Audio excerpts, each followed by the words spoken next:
صحیح بخاری کی حدیث نمبر 237۔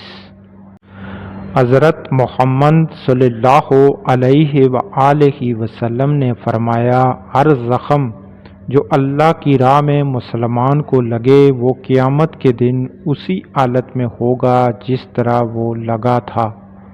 اس میں سے خون بہتا ہوگا جس کا رنگ تو خون جیسا ہوگا اور خوشبو مشک کی طرح ہوگی۔ دوبارہ سنیں۔ صحیح بخاری کی حدیث نمبر 237۔ حضرت محمد صلی اللہ علیہ وآلہ وسلم نے فرمایا، ہر زخم جو اللہ کی راہ میں مسلمان کو لگے وہ قیامت کے دن اسی حالت میں ہوگا جس طرح وہ لگا تھا۔ اس میں سے خون بہتا ہوگا جس کا رنگ تو خون جیسا ہوگا اور خوشبو مشک کی طرح ہوگی۔